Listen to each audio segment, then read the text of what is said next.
नमस्कार दोस्तों। उम्मीद करता हूं कि आप सब बिल्कुल ठीक ठाक हैं और बहुत ही आनंद से अपना जीवन यापन कर रहे हैं।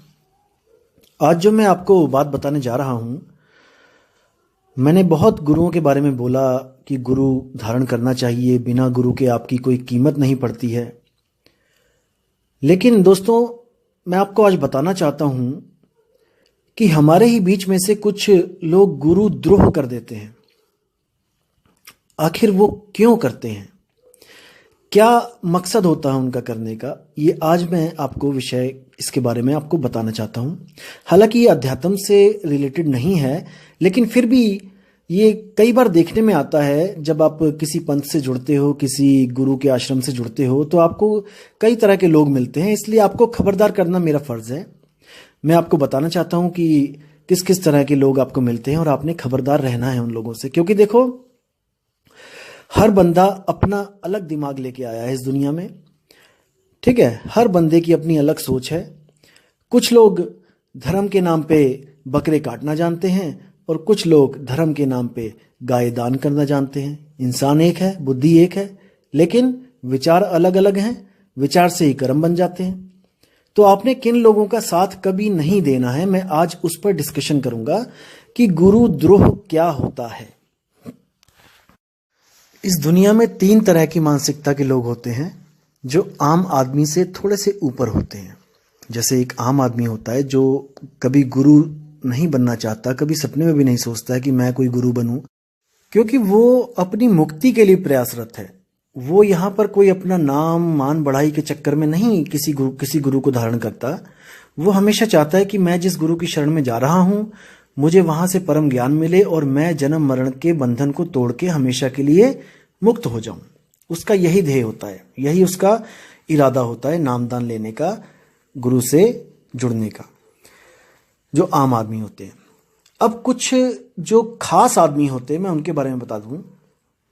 जो पहली तरह का जो इंसान होता है, जो शिष्य होता है, जो गुरु बनता है, वो कौन होता है? जैसे किसी ने नाम लिया गुरुजी से और गुरुजी का पूरा ज्ञान समझ लिया और उसको दिमाग में डाल लिया, और वो अब चाहता है कि मैं भी दुनिया को जगाऊं, मैं भी, इतना बड़ा पुण्य है किसी को, जीव को जगाना, उसको गलत रास्ते से सही रास्ते पे चलाना। वो कहता है कि गुरुजी मैं भी दुनिया को जगाना चाहता हूं, मैं भी जीव को जगाना चाहता हूं।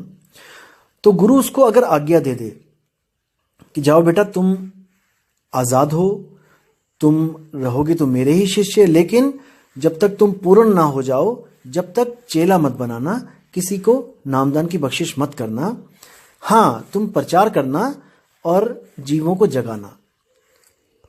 तो अगर वो इंसान कहीं पर जाकर आश्रम खोलता है और वहां पर जो गुरुजी ने उसको लक्ष्य दिया है, उस लक्ष्य को प्राप्त करता है और वो पूर्ण हो जाता है और वो अब गुरु से आज्ञा लेके शिष्य बनाने लग जाता है, तो वो गुरुद्रोही नहीं है। वो गुरुद्रोही नहीं है क्योंकि वो गुरु की आज्ञा में है। अब दूसरी तरह के जो इंसान होते हैं, वो कौन होते हैं? वो गुरु के पास जाते हैं, गुरु का ज्ञान समझते हैं, सब कुछ उनको पता लग जाता है, और वो जो मन में छोटा सा बीज है, जो गुरु बनने का जो इच्छा है, वो बीज एक दिन पेड़ का रूप ले लेता है और वो गुरु को त्याग के, गुरु को छोड़ के किसी और स्थान में बैठ जाते हैं और वहां पर वो अपना आश्रम चलाते हैं और आने वाली संगत को उसी वाणी से प्रभावित करते हैं जो वाणी उसने आश्रम में गुरुओं से प्राप्त करी थी। उनके संत, जिस संत की वो शरण में होते हैं, जैसे कोई कबीर पंथी, कोई रविदास पंथी, कोई नानक पंथी, वो उन संतों को कभी गाली नहीं देते। वो उन संतों का हमेशा मान आदर करते हैं, क्योंकि उनको पता है कि ये संत ही हैं जो हमें इस दुनिया से निकालते हैं। तो वो अपना अलग मार्ग चलाते हैं, लेकिन वो अपने गुरु तक नहीं पहुंचने देते शिष्यों को। वो कहते हैं कि नहीं, जो कुछ भी है यहाँ पे है और मेरे गुरुजी के पास तो कुछ भी नहीं है। ऐसे जो भ्रमित करते हैं वो गुरुद्रोही 1 नंबर कहलाते हैं। 1 नंबर गुरुद्रोही। अभी 2 नंबर वाले भी बताऊंगा मैं आपको वो कौन होते हैं। तो ये 1 नंबर गुरुद्रोही होते हैं जो खुद तक संगत को रोकते हैं, आगे गुरुजी के पास जाने से मना करते हैं और वो पूर्ण भी नहीं होते हैं, क्योंकि अगर वो पूर्ण हो जाए तो वो कभी ऐसा दुष्कर्म कर ही नहीं सकते।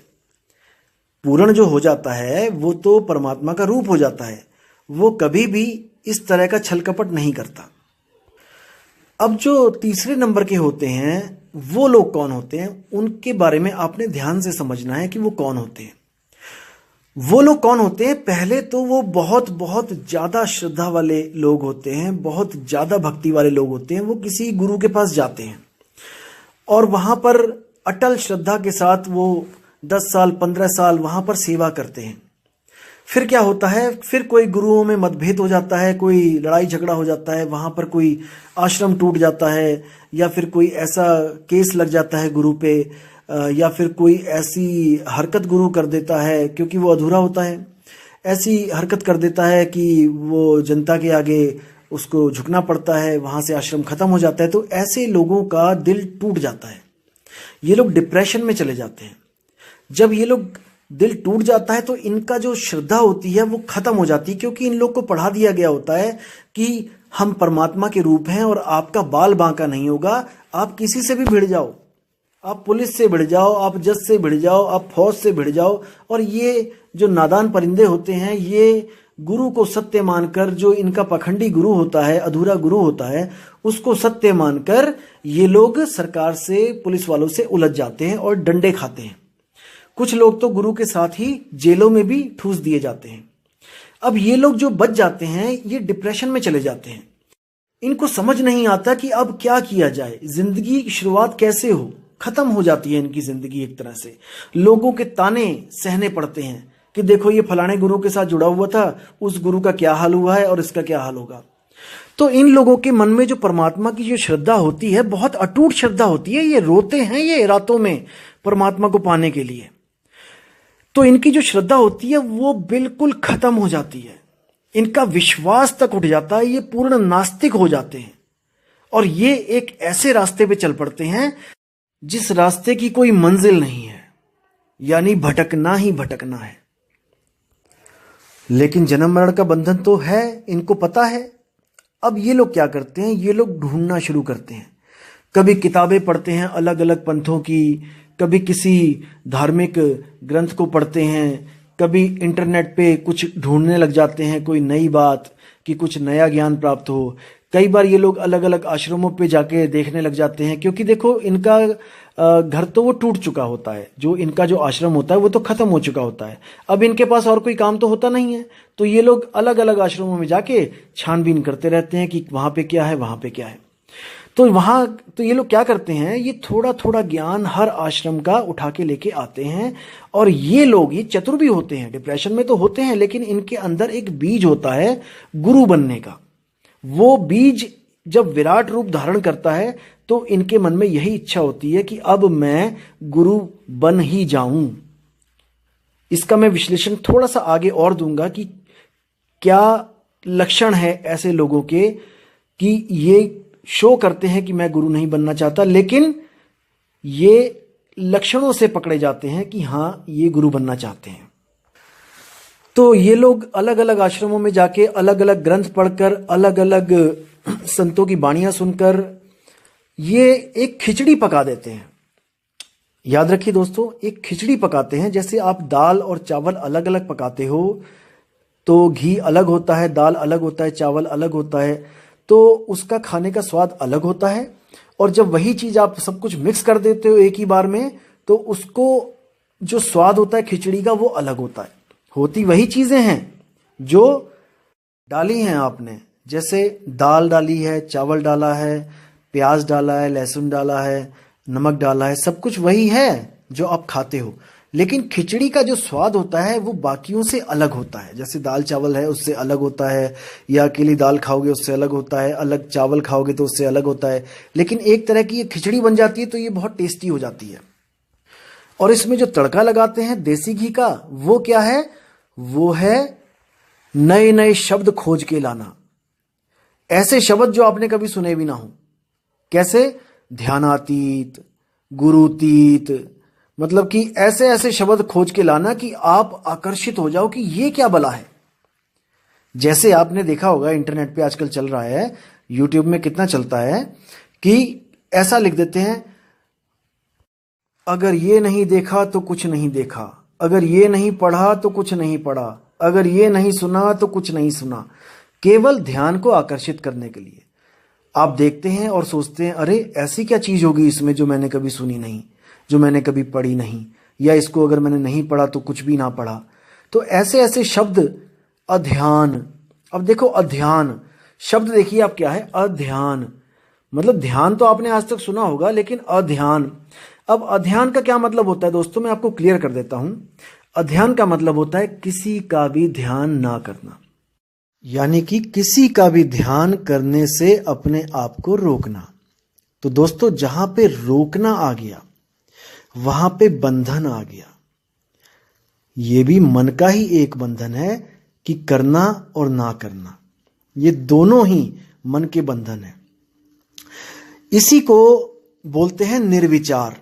ये आपको कान इधर से की जगह कान उधर से पकड़ाते हैं, लेकिन आपने उलझना नहीं है, आपने इसको अच्छी तरह समझना है।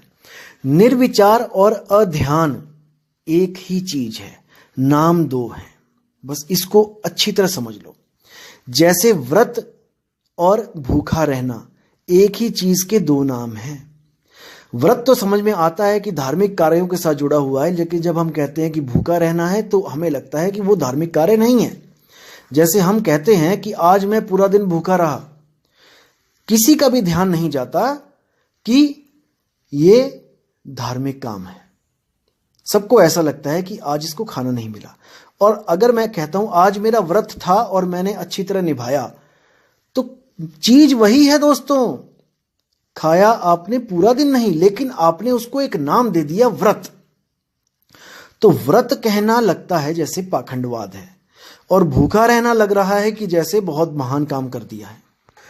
इसी तरह निर्विचार का मतलब होता है जब आपने कोई भी विचार प्रकट नहीं करना है। शुरू में विचार आएंगे आएंगे आएंगे, आपने विचारों को रोकना है। आप कुछ कर रहे हो, यहां पे आप रोक रहे हो, और एक दिन आपकी साधना पूर्ण होती है और आप विचार मुक्त हो जाते हो। दोस्तों विचार आते हैं तभी तो ध्यान जाता है। जैसे आप किसी कक्षा में बैठे हैं और आप बैठे बैठे आपको एकदम विचार आया कि मेरी गाय को मैंने घास दिया था, क्या उसने खाया कि नहीं खाया। अभी विचार जैसे ही आया आपका सारा ध्यान कक्षा से हटकर चला गया गाय के पास। अब वो जो ध्यान है वो तब तक नहीं अध्ययन हो सकता जब तक आपके विचार शून्य ना हो जाएं। बात वही आ गई दोस्तों, घुमा फिरा के कान वहीं पकड़ाया गया। विचार शून्य ही अध्ययन है। जब विचार ही नहीं होगा तो ध्यान नहीं होगा। तो कहने का मतलब कोई नई बात नहीं बताई जा रही है जो आप सोचो कि बहुत बड़ा परम ज्ञान कोई दिया जा रहा है आपको किसी स्वयंभू आत्मज्ञानी के द्वारा।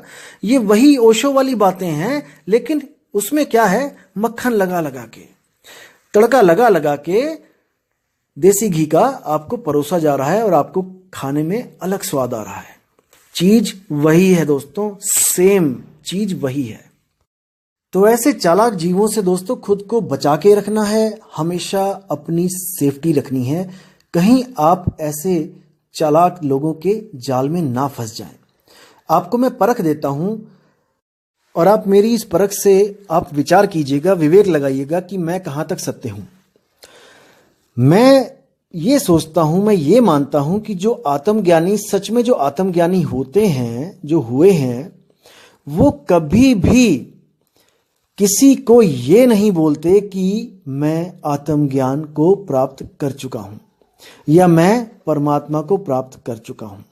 संतों की वाणी है, जिन्हीं पाया तिन्हीं छुपाया आत्म राम। वो कभी दोस्तों कभी नहीं बोलता किसी को, वो कभी शोर नहीं मचाता, हल्ला नहीं मचाता कि देखो मैं आत्मज्ञान को प्राप्त कर लिया हूं। वो तो मन माया की हद से परे हो गए होते हैं, वो स्थिर हो चुके होते हैं। वो कभी जग में ये जाहिर नहीं करते कि मैं आत्मज्ञानी हूं। अगर आपको यकीन नहीं है तो किसी भी एक आत्मज्ञानी का नाम बता दो, किसी भी एक आत्मज्ञानी का नाम बता दो जिसने दुनिया में ढिंडोरा पीटा हो कि मुझे आत्मज्ञान हो गया है। भीखा साहिब कहते हैं कि भीखा बात अगम की कहन सुनन में नाही, जो जाने सो कहे नहीं और कहे सो जाने नहीं। इसी से आपको पता लग जाना चाहिए कि कौन आत्मज्ञानी है और कौन नहीं है। ये बिल्कुल परख की वाणी है, इसमें कोई दो राय नहीं है, संशय नहीं है। क्योंकि आपने इन मनमुखी आत्मज्ञानियों के मुख से भी सुना होगा कभी किसी ऑडियो वीडियो में कि जो भी आत्मज्ञान को प्राप्त कर जाता है वो एक पल भी इस शरीर में नहीं रहना चाहता, इस लोक में नहीं रहना चाहता। और यहां तो भाई मान बढ़ाई की बात चल रही है। यहां तो आपके कल्याण का नाम लेकर अपने आप को प्रस्तुत किया जा रहा है कि मैं ही वो आत्मज्ञानी हूं जो इस सारी दुनिया से सबसे अलग हूं। सारे संतों को फेल करके मैं ही एक आत्मज्ञानी हूं। इन आत्मज्ञानी को कैसे पकड़ा जाता है दोस्तों, मैं बताता हूं कि इनके मन के अंदर जो बीज होता है गुरु बनने का, अपने गुरु बनने का मतलब ये नहीं कि ये कोई पैसे चाहते हैं आपसे या फिर ये कोई बड़े बड़े आश्रम बनाना चाहते हैं, नहीं। केवल यही लालच नहीं होता है। कबीर साहब कहते हैं माया तजनी सहज है, मान तजा नहीं जाए, मान मुनि मुनिवर गले, मान सबन को खाए। ये जो मान है ना, मान बढ़ाई कि मुझे ज्ञानी समझे लोग, मुझे अच्छी निगाह से देखें, मुझे ज्ञानी वाली निगाह से देखें, ये सबसे बड़ा रोग लगा है। और इसी को कहते हैं अहंकार, सूक्ष्म अहंकार, अपने आप को बाकियों से महान घोषित करना। अब आपको लगेगा कि मैं ऐसे कैसे बोल रहा हूं, तो मेरी आप एक बात अच्छी तरह समझो। जैसे कई आत्मज्ञानी आपने देखे हैं जो शुरू में ऑडियो भेजते हैं, ऑडियो में पूरा ज्ञान समझाते हैं, उनकी आवाज आपके दिलों तक पहुंचती है। अगर वो सच्चा आत्मज्ञानी है तो वो कभी भी अपने आप को हाईलाइट नहीं करेगा दोस्तों, क्योंकि उसका मकसद खुद को हाईलाइट करना नहीं होता, उसका मकसद होता है आपका कल्याण करना। और मैं जहां तक समझता हूं कि उसकी आवाज आपके कल्याण करने के लिए बहुत है दोस्तों। उसकी आवाज आपकी आत्मा को झंझोड़ देगी, उसकी आवाज आपको आकर्षित करेगी। अगर वो सच्चा आत्मज्ञानी है तो वो कभी भी इस जड़ शरीर को, इस जड़ चेहरे को कभी आपके सामने पेश नहीं करेगा। अगर वो फोन पे नामदान देता है तो उसको कभी भी आपके सामने आने की जरूरत नहीं पड़ेगी दोस्तों। लेकिन अगर आपके सामने आ रहा है, अपना चेहरा दिखा रहा है, इसका मतलब सूक्ष्म रूप में उसके अंदर अहंकार है कि जो लोग कल्याण करवा रहे हैं वो कम से कम ये तो जाने कि मैं दिखता कैसा हूं, कि मैं कैसा दिख रहा हूं, कि मेरी शक्ल कैसी है। दोस्तों ये सब गुण मन के हैं, आत्मा के नहीं हैं। ये सब गुण मन के हैं। ये सूक्ष्म अहंकार प्रबल हो जाता है। जब ये प्रबल हो जाता है तो क्या होता है दोस्तों, अभी मैंने 3-4 दिन पहले ही थोड़ा सा बोला था आत्मज्ञानी के खिलाफ, और देखिए आज उस आत्मज्ञानी ने एक वीडियो रिलीज की है और 40 मिनट की। आप देखिएगा उसकी और कोई वीडियो इतने मिनट की नहीं होगी, कोई 10 मिनट की, कोई 5 मिनट की, कोई 12 मिनट की, कोई 21 मिनट की, कोई 25 मिनट की। लेकिन उसके मन को जो ठेस पहुंची है वो अब उबाले खा खा के बाहर आ रही है कि मेरे बारे में ऐसा कैसे बोल दिया। यानी कि आत्मज्ञान की ABCD तक भी नहीं पहुंचा है वो।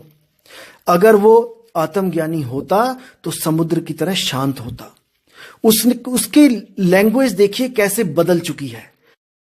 वीडियो में देखिए कैसे होंठ सूख रहे हैं उसके, कैसे होंठों को बार बार वो गीला कर रहा है। तो दोस्तों ये लक्षण है मनमुखी इंसान के, जिसको डर हो गया है कि कहीं लोग मुझसे जो जुड़े हैं वो कहीं दूर ना चले जाएं मुझसे।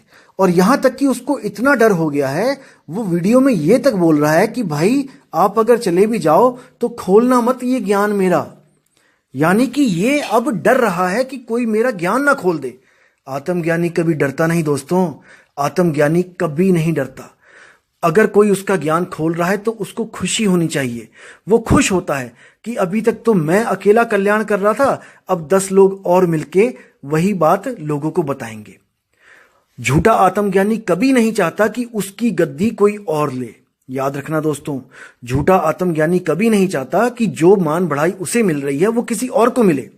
यहां तक कि अगर आप उससे प्रश्न करोगे कि जैसे कि गुरुजी या दोस्त जी जो भी आप बोलो कि जैसे आपको अनंत लोक दिखाई देते हैं, क्या वो हमें भी दिखाई देंगे आत्मज्ञान होने के बाद? तो इनकी चालाकी देखना दोस्तों, क्या बोलेंगे कि नहीं, ये तो पूर्व जन्मों के संस्कार होते हैं जो मुझे मिल चुके हैं, जो मेरे पूर्ण थे, इसलिए मुझे वो ज्ञान मिल गया है कि मैं अनंत लोकों को देख सकता हूं, और तुम्हें अभी वो संस्कार नहीं है, तुम्हें वो लोक नहीं दिखाई देंगे।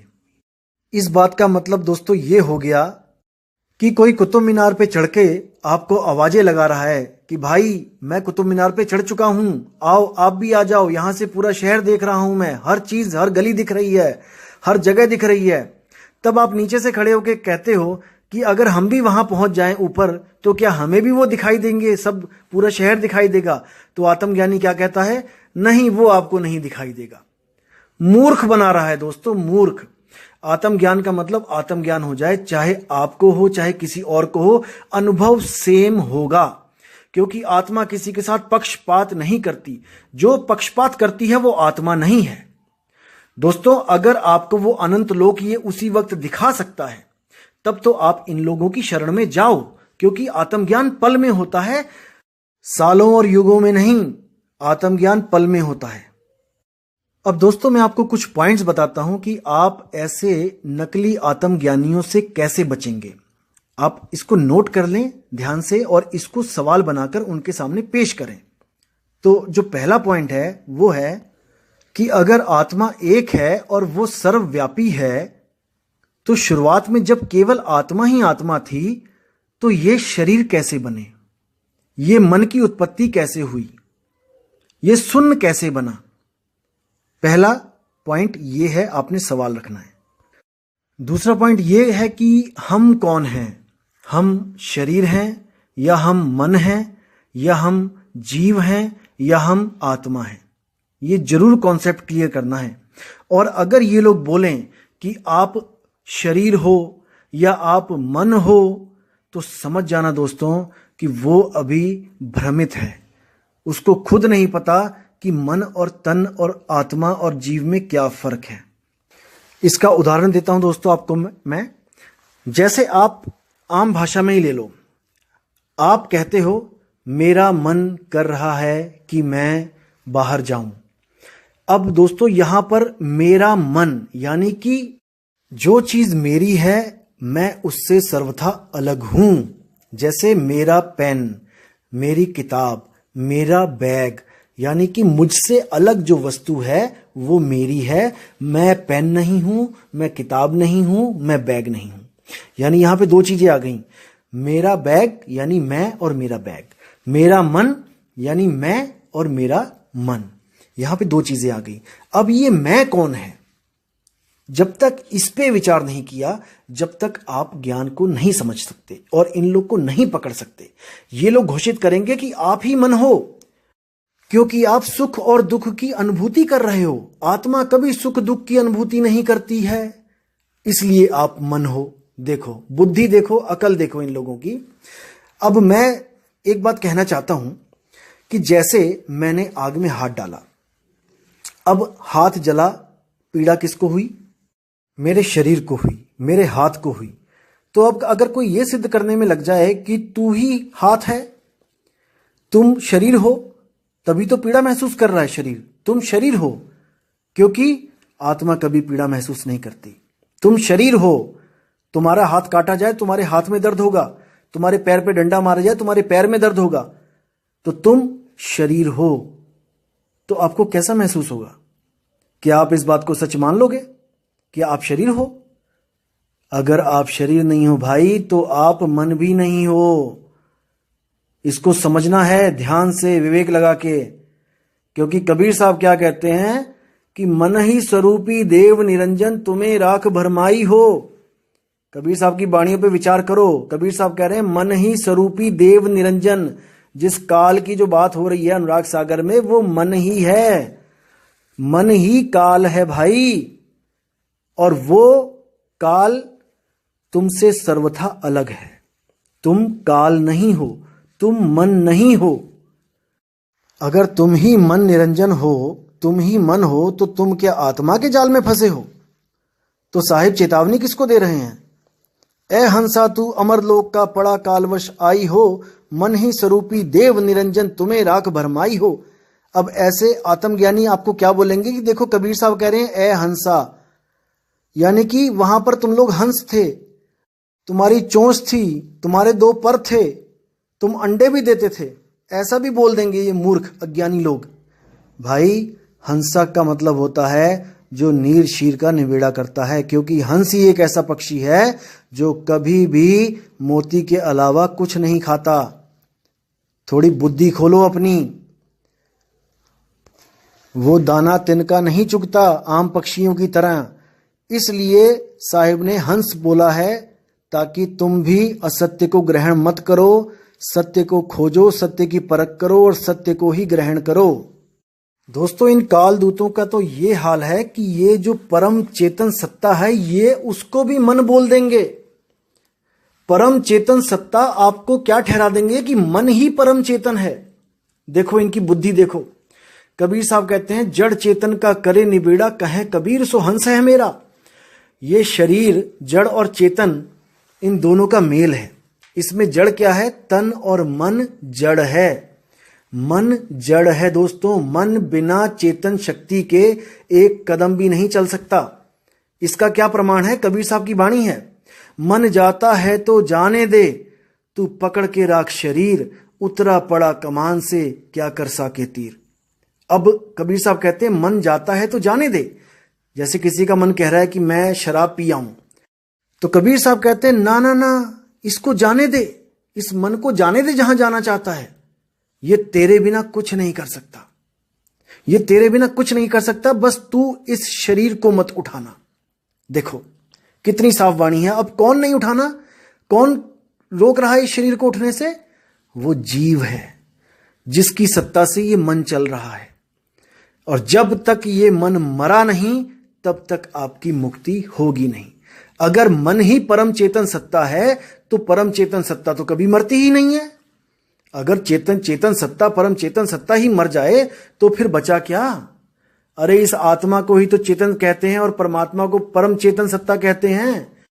इतना भी पता नहीं चला और स्वयंभू गुरु बन के बैठ गए। शर्म आनी चाहिए, शर्म। चलो दोस्तों, जैसी जिसको बुद्धि दी है परमात्मा ने वैसा ही वो यूज करेगा। चलो अगला टॉपिक देखते हैं। अब दोस्तों इन्हीं लोग की बातों से आपको एक चीज पता लगेगी। आप इन लोग के सत्संग सुनोगे जब, ये लोग क्या कहते हैं कि शून्य तक जो है वो आना जाना लगा रहता है सबका। जो शून्य तक की भक्ति करता है आना जाना लगा रहता है, और शून्य के पार एक दरवाजा है जहां से आत्मा का क्षेत्र शुरू होता है। आप ऐसा सुनोगे एक जगह कि शून्य के बाद आत्मा का क्षेत्र शुरू होता है। अगर आप वहां तक पहुंच जाते हो तो आप वापस कभी यहां नहीं आओगे। अब बुद्धि लगाओ दोस्तों, विचार करो। एक तरफ ये कहते हैं कि ऐसी कोई जगह नहीं जहां पर आत्मा नहीं है, और खुद ही बॉर्डर लाइन लगा देते हैं कि शून्य से पहले तो आत्मा नहीं मिलेगी, शून्य से पार जाना पड़ेगा।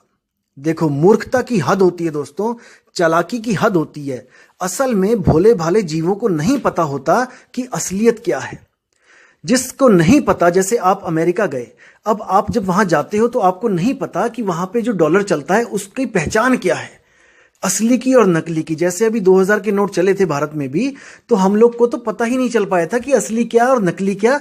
लोगों ने प्रिंटर में बना बना के छाप दिए। 2-2000 के नोट चला आए गांव में, क्योंकि परख नहीं है दोस्तों, क्योंकि पता नहीं है उसके बारे में। क्योंकि जब तक पता नहीं है, जब तक सवाल उठ नहीं सकते। अब मैं आपको परख दे रहा हूं और आपने सवाल उठाने हैं। शून्य से पहले मुक्ति क्यों नहीं है और शून्य के बाद ही मुक्ति क्यों है? क्या आत्मा शून्य में कुछ कम क्वांटिटी में रहती है, या शून्य के पार आत्मा का कुछ ज्यादा प्रभाव होता है? क्या उसका प्रभाव भी कम और ज्यादा होता है? ये दोस्तों सवाल पूछना है आपने। और ये लोग कई बार ऐसा भी बोलते हैं कि ऐसा कोई स्थान नहीं है जहां पे आत्मा नहीं है, चाहे वो मन का क्षेत्र हो, चाहे वो चक्रों का क्षेत्र हो, चाहे वो शून्य का क्षेत्र हो, चाहे वो बुद्धि का क्षेत्र हो। यानी हर जगह आत्मा समान रूप में है।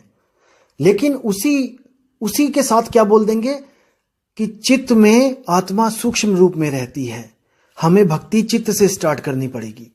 देखो अब चित्त में आत्मा सूक्ष्म रूप में रहती है कि इसका मतलब है कि आत्मा कहीं विराट रूप में भी रहती है। तो दोस्तों इनकी जो चालाकी है, अब देखो बुद्धि में भी आत्मा रहती है। इनसे पूछोगे अगर आप लोग कि बुद्धि में भी आत्मा है, तो ये कहेंगे हाँ। तो बुद्धि से क्यों नहीं भक्ति शुरू हो सकती? आप सोचना है आपने, जैसे आपके घर में 5 कमरे हैं और लैट्रिन बाथरूम है अलग अलग, हर घर में प्लग है, हर कमरे में प्लग लगा है।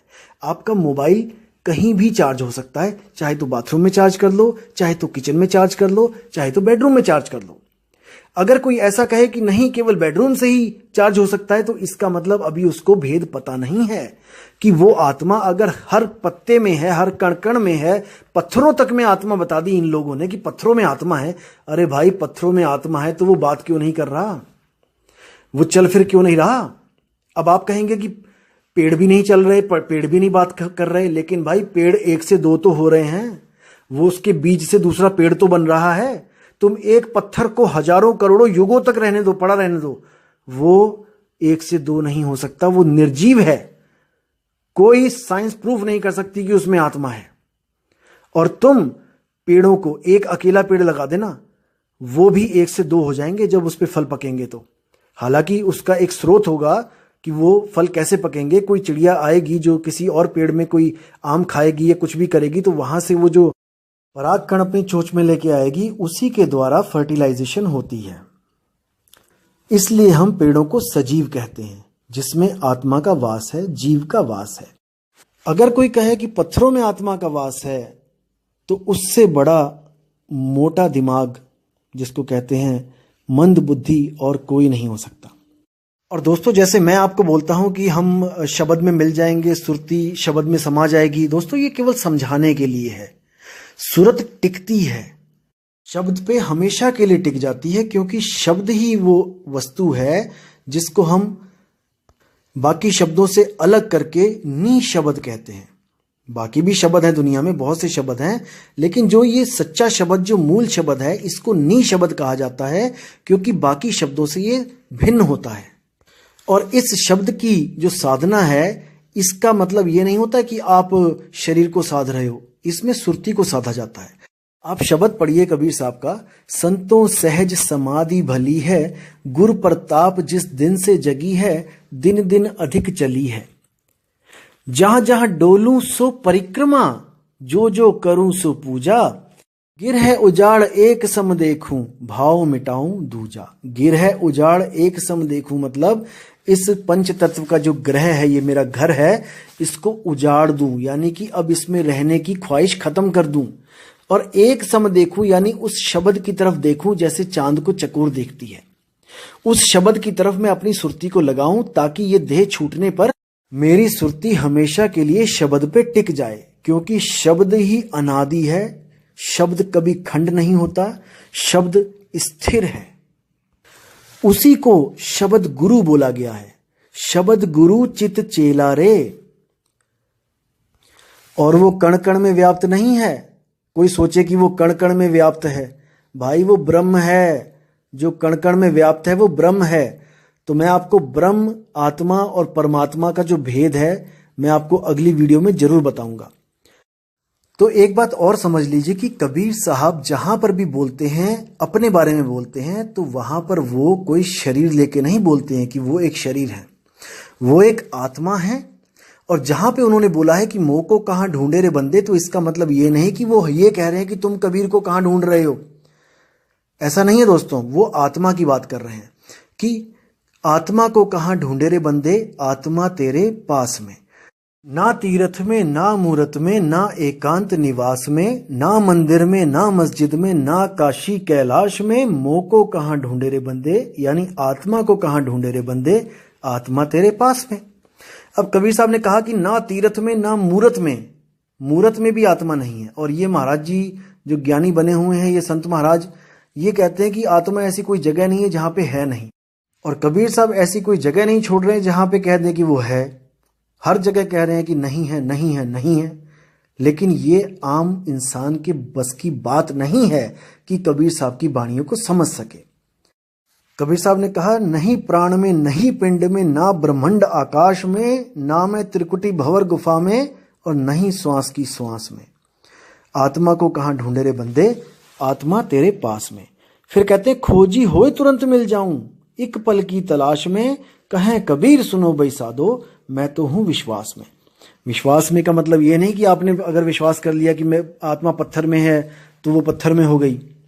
विश्वास का मतलब है कि आप गुरु की शरण में जाओ, जो सतगुरु है, भेद पूरे पता करो, रहस्य पता करो कि सतगुरु में और असतगुरु में भेद क्या है। जब दृढ़ विश्वास हो जाए कि सतगुरु ही है, तब उसकी शरण में जाओ और वो जो भी ज्ञान दे उसमें विश्वास रखना, क्योंकि विश्वास से ही मिलेगा। अगर आपने गुरु से नाम लिया और विश्वास नहीं है ना, तो उसका कोई फायदा नहीं होगा।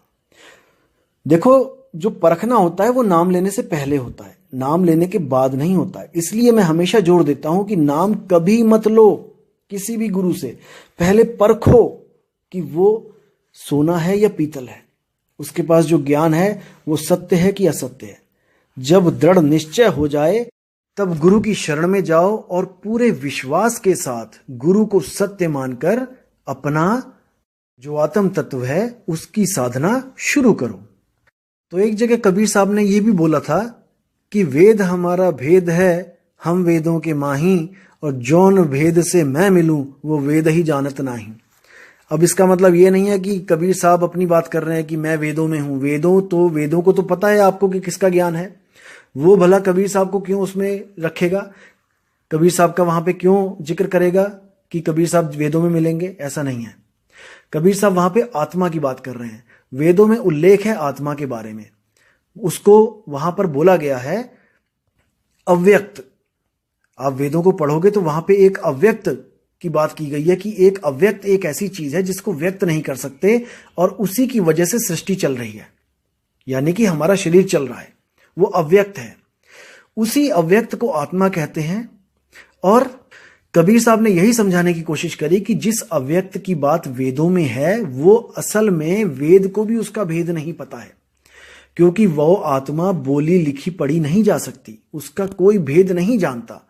उसका भेद कौन जानता है? केवल और केवल परमात्मा जानता है, जिसको हम शब्द कहते हैं। जब वही शब्द हमारे कल्याण के लिए इस दुनिया में आता है तो वो एक पुरुष रूप में आता है, गुरु रूप में आता है। जैसे कई संतों ने बोला कि मौला बंदा बन आया, कि वो शब्द स्वरूपी जो राम है वो एक गुरु बन के इस दुनिया में आके हमें चिताता है, हमें बताता है सही मार्ग। इसका मतलब ये नहीं कि उसकी आत्मा में कोई ज्यादा ताकत है और हमारी में कम है। हमारी और उसकी जो दोनों की आत्मा है वो सेम ताकत वाली है, सेम, हर चीज सेम है, स्वरूप सेम है। लेकिन फर्क क्या है कि हम बंधन में चले गए हैं और वो निर्बंध है। हम इस सृष्टि को बनाने में लग गए और वो सृष्टि नहीं बनाता है। बस यही भेद है, यही फर्क है। और वो देख रहा है कि हम पहले सृष्टि जब तक नहीं बनाई थी, जब तक हम बहुत खुश थे, आनंद में थे, लेकिन हमने ये सृष्टि बना के हमने सुख और दुख पैदा कर लिया है। तो साहिब कहते हैं, हंसा तू तो सबल था, हल्की तेरी चाल, रंग कुरंगी पड़ गया, ताते हुआ बुरा हाल।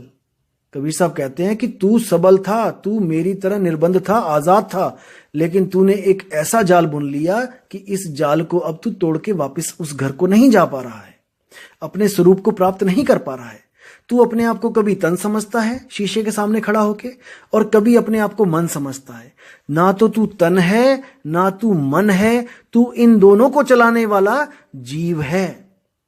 और जब यही जीव साधना करके अपने असली रूप में आता है, उसी को शुद्ध चेतन आत्मा कहा जाता है। जब तक ये जीव है, जब तक ये इच्छाओं में बंधा हुआ है, मन के द्वारा ये इच्छाएं प्रकट करता रहता है, मन इसको दौड़ाता रहता है और ये मन के पीछे लगा रहता है। इसीलिए ऐसे गुरु की जरूरत पड़ती है जो इसको और मन को अलग अलग कर दे। जब गुरु ज्ञान देता है तो एक छुड़ाए एक लखाए, मन को छुड़वा देता है और जीव को लखा देता है। ये जो जीवात्मा जहां पे बैठी है उसका लखाव करता है और उसको उसी का ही ध्यान दे देता है कि तू अपने ही ध्यान में रह, तू मन और तन के चक्कर में मत पड़। लेकिन ये अज्ञानी जो स्वयंभू आत्मज्ञानी बने बैठे हैं, ये आपको ही मन सिद्ध कर देते हैं। अरे अगर आप ही मन हो तो आप किसके चक्कर में पड़े हो? आप किसके चक्कर में पड़े हो? आपको फंसाने वाला कौन है? आप ही मन हो तो मारना किसको है? खुद को मारोगे क्या?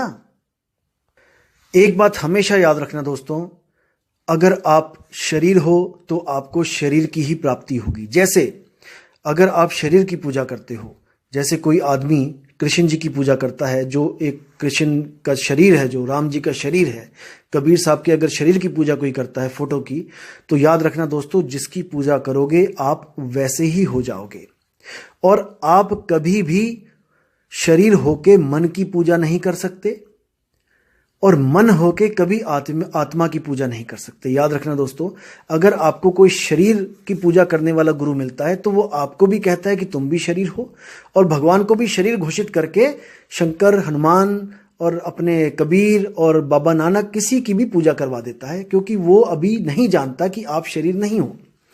अब जो गुरु कहता है कि आप मन हो, तो याद रखना वो जिस तत्व की साधना करवा रहा है, जो कण कण में व्याप्त है, वो मन ही है, वो ब्रह्म ही है, जिसके अंदर सब ब्रह्मांड हैं। ब्रह्म कोई आदमी नहीं है कि कोई पुरुष है और किसी लोक में बैठा है। ब्रह्म कौन है? इस कण कण में व्याप्त ही ब्रह्म है, और ब्रह्म केवल एक है। एको ब्रह्म द्वितीय नास्ति, यानी कि केवल एक ब्रह्म है, दूसरा कोई ब्रह्म नहीं है। एक ही ब्रह्म में सारा संसार फंसा हुआ है। उसी ब्रह्म के अंदर पत्थर भी है, आप भी हैं, हम भी हैं, ये ग्रह भी हैं, सूरज भी है, चांद भी है, सितारा भी है। कोई ऐसी जगह नहीं जहां पर ये ब्रह्म नहीं है। ये कोई काल नहीं है, ये है समय। इसी समय में ये धरती का भी नाश करता है, ये पर्वत का भी नाश करता है, ये हमारे शरीरों का भी नाश करता है, ये अखिल सृष्टि का नाश करता है, लेकिन इसका नाश नहीं होता। ये ब्रह्म है, इसको दोस्तों समझना पड़ेगा। ये ब्रह्म है, ये कोई काल भगवान नहीं है। जो ब्रह्म की बात आते ही काल भगवान याद आ जाता है, लोगों के पुरुष याद आ जाते हैं, ये ऐसा नहीं है। कबीर साहब ने ब्रह्म को क्या बोला है कि प्रथमे भूला ब्रह्मी अखंडित झाई आपनी मानी। इस शब्द को मैं अगली वीडियो में खोलूंगा क्योंकि लंबी ज्यादा हो गई है ये, लेकिन मैं आपको बता दूं कि ये ब्रह्म ज्ञान है, ये आत्म ज्ञान नहीं है जो आपको बताया जा रहा है। और इसमें जो भेद होता है ब्रह्म ज्ञान और आत्म ज्ञान में, क्या भेद है, ये मैं आपको अगली वीडियो में जरूर बताऊंगा। तो मैं बोल रहा था कि अगर आप मन हो तो आप चाह कर भी आत्मा की साधना नहीं कर सकते, क्योंकि मन केवल मन को ही प्राप्त कर सकता है।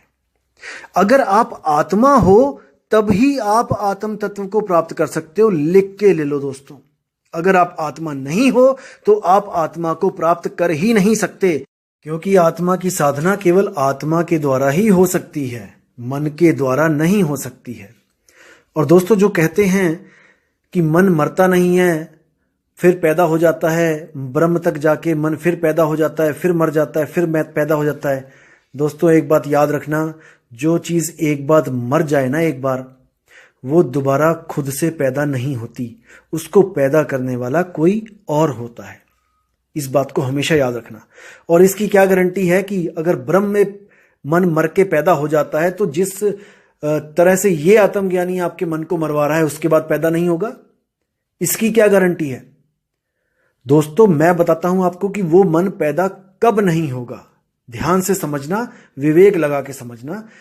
जब तक आप इस मन को दोबारा पैदा नहीं करोगे तब तक ये मन पैदा नहीं हो सकता। सुनने में बड़ा विचित्र लगेगा, लेकिन बहुत पते की बात है दोस्तों, बहुत गूढ़ रहस्य है ये कि मन एक बार मर के दोबारा कैसे जिंदा हो जाता है, कौन सी शक्ति है जो उसको दोबारा जिंदा करती है, इसको जानना पड़ेगा। याद रखना दोस्तों, ये मन आपने ही पैदा किया है और इस मन को आप ही मार सकते हो, क्योंकि आप ही अक्षर पुरुष हो। अक्षर क्या है? इस जीवात्मा को ही अक्षर कहते हैं, ये अविनाशी है। मन अक्षर नहीं है, मन चेतन नहीं है। इसीलिए साहिब कहते हैं, अक्षर पुरुष एक पेड़ है, निरंजन वाकी डार, और तीन देव शाखा भय पात रूप संसार। अक्षर पुरुष एक पेड़ है, यानी कि हे जीवात्मा तू पेड़ के समान है। अभी जड़ नहीं बोला साहिब ने कि जड़ है, उसको अक्षर पुरुष एक पेड़ है बोला है। पेड़ क्या होता है? जो जमीन के ऊपर होता है, और जड़ क्या होती है? वो नीचे होती है, मूल होती है। अक्षर पुरुष एक पेड़ है, निरंजन वाकी डार, और तीन देव शाखा भय, पात रूप संसार। यानी कि हे अक्षर पुरुष, तुम ही हो जिसकी वजह से ये डाल निकल रही है। निरंजन वाकी डार, डार तुमसे निकल रही है, तुमने ही उसको पैदा किया है, तुमने ही मन को पैदा किया। तुम ही मन को इतनी शक्ति देते हो कि उसी मन से 3 गुण पैदा होते हैं, रजोगुण, सतोगुण, तमोगुण, और वो उसी मन के पुत्र हैं। मन कौन है? काल। काल के 3 पुत्र, रजोगुण, सतोगुण, तमोगुण। और काल कैसे पैदा करता है? माया के द्वारा। मन और माया, ये जब दोनों का मिलन होता है तब 3 गुण पैदा होते हैं, और उसके बाद सृष्टि की रचना होती है। ये गुप्त भेद है दोस्तों, ये सबको नहीं पता है। जिन मूर्खों को, जिन अज्ञानियों को नहीं पता है, वो समझते हैं कि मैं मन हूं, आप मन हो। नहीं दोस्तों, मन आपकी ही एक शाखा है। आपके आत्मा के द्वारा मन प्रकट होता है, और आत्मा ही उस मन को दोबारा प्रकट कर देती है जब तक उसे अपना मूल ठिकाना नहीं मिलता।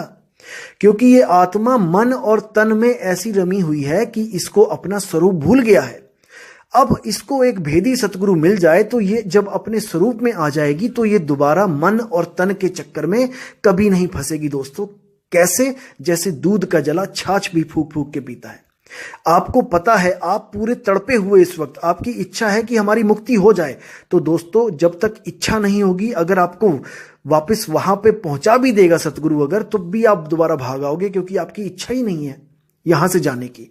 इसलिए सतगुरु इंतजार करता है कि जब तक आपकी इच्छा ना हो जाए प्रबल कि मैंने मुक्त होना है, जब तक आपको गुप्त भेद बताने वो नहीं आता। जब वो देखता है कि अब तुम थक चुके हो, अब तुम पक चुके हो, अब तुम्हारी इच्छा इस मन और तन के जाल में रहने की नहीं है, तब वो आके आपको गुप्त भेद बताता है। तब वो आपको आपका स्वरूप बताता है, और कैसे उस सार शब्द को ध्याना है, उसमें जुड़ना है, वो भेद बताता है। सार शब्द से बाची हो मानो एतवारा, अक्षर पुरुष एक पेड़ है, निरंजन वाकी डारा, 3 देव शाखा भय, ये पात रूप संसारा। ये बीजक की वाणी है दोस्तों, हर स्वयंभू आत्मज्ञानी के दिमाग में नहीं जाएगी ये। इसके लिए भेदी गुरु की जरूरत होती है, तभी ये ज्ञान समझ में आता है। तो दोस्तों, वीडियो को ज्यादा लंबी हो गई है, तो अगली वीडियो में मैं आपको बताऊंगा कि आत्मा से मन कैसे अलग है, आत्मा अचल क्यों है। जैसे आपको बताया जा रहा है कि आत्मा अचल है, वो अचल कैसे है वो मैं आपको बताऊंगा। और आत्मा केवल घट घट की वासी है, कण कण की वासी नहीं है। इस भेद को भी मैं आपको खोलूंगा।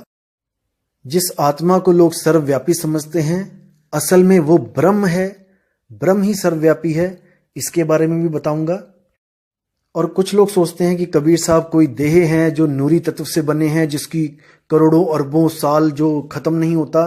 तो मेरे भाई, यहां पर आके 120 साल में वो बच्चे से बूढ़े कैसे हो गए? अगर वो नूरी तत्व कभी युगों युगों तक उसकी स्थिरता है, तो वो नूरी तत्व यहां आके क्या काम नहीं कर रहा था क्या? तो इसके बारे में भी आपको पूरा ज्ञान दिया जाएगा। मेरी अगली वीडियो का ऑडियो का इंतजार करना दोस्तों। और इस जो ऑडियो में जो मैंने बोला है, एक एक चीज को ध्यान से समझना, और आपको और भी परख दूंगा मैं। ऐसा नहीं है कि बस इतने ही पॉइंट्स हैं, आपको ऐसी ऐसी परख दूंगा जिसको आप परखने के बाद कभी भी किसी गलत रास्ते पे चल ही नहीं सकते। लेकिन आपको अभी भेद नहीं पता है आत्मा और परमात्मा का, इसलिए आपको ये अच्छा लग रहा होगा कि आत्मा केवल एक है। दोस्तों, इसमें फर्क बताऊंगा मैं कि एक कहो तो है नहीं, 2 कहूं तो गाली, और जैसा है तैसा कहूं, कहे कबीर विचारी। इसका असली अर्थ क्या है? दोस्तों, वाणी एक ही होती है, लेकिन बुद्धि अलग अलग होने की वजह से ये वाणियां अलग अलग अर्थ निकाल देते हैं लोग इसका। अब जैसे देखिए, अभी आत्मज्ञानी ने बोला था पिछली बार कि कबीर साहब आत्मा की बात कर रहे हैं, 1 कहो तो हूं नहीं, 2 कहूं तो गाली। अभी इतनी सी देर में ये पलट गए अपनी जुबान से। अब ये कहते हैं कि नहीं, वो कबीर साहब तो ब्रह्म के लिए बोल रहे थे। अभी दोस्तों, अभी तो शुरुआत है, अभी देखना क्या क्या पलटेगा। अभी ये आत्मज्ञानी की जड़ें हिल जाएंगी, और पता नहीं ये कौन कौन सी बातों से मुकर जाएंगे, अपनी ही बातों से ये पलट जाएंगे। दोस्तों, रात के अंधेरे में तारों के साथ जो चांद होता है, तो चांद में थोड़ा प्रकाश ज्यादा होता है तारों से, तो वो बड़ी बढ़ाई खाता है, अपनी बहुत वाहवाही होती है उसकी दोस्तों। लेकिन रात तक जैसे ही सूर्य उदय होता है, तो ये सब के सब छुप जाते हैं, ये जगह ढूंढते हैं छुपने के लिए। तो अब सतगुरु कबीर साहब का जो ज्ञान उदय हुआ है, अब ऐसे स्वयंभू आत्मज्ञानी दोस्तों जगह ढूंढेंगे छुपने के लिए, क्योंकि ऐसे ऐसे प्रश्नों के उत्तर इनको देने पड़ेंगे जो ये सोच भी नहीं सकते। और आप दोस्तों हमेशा विवेक को जगाए रखना, हमेशा सत्य असत्य का निर्णय करते रहना, क्योंकि आप स्वयं हो जो अपना कल्याण कर सकते हो। इस दुनिया का कोई भी आदमी आपका कल्याण नहीं कर सकता दोस्तों, क्योंकि परख आपने करनी है, आप ही पारखी हो। इसी के साथ दोस्तों मैं इस वाणी को विराम देता हूं और बहुत जल्द आपके सामने एक नया विषय लेके आऊंगा जिस पे हम गहन विचार करेंगे, क्योंकि मानुष जन्म अनमोल है, मिले न बारंबार, पत्ता जो तरवर गिरे बहुर न लागे डार। तो दोबारा ये जन्म नहीं मिलेगा दोस्तों, इसी जन्म में हमने विवेक लगाना है और सत्य और असत्य का निर्णय करके सत्य को पकड़ के एक हंस बन जाना है। हंस बन जाना मतलब कोई बगुला जैसा पक्षी नहीं बनना है, हमने सत्य को पकड़ के सत्य स्वरूप हो जाना है, आत्म स्वरूप हो जाना है।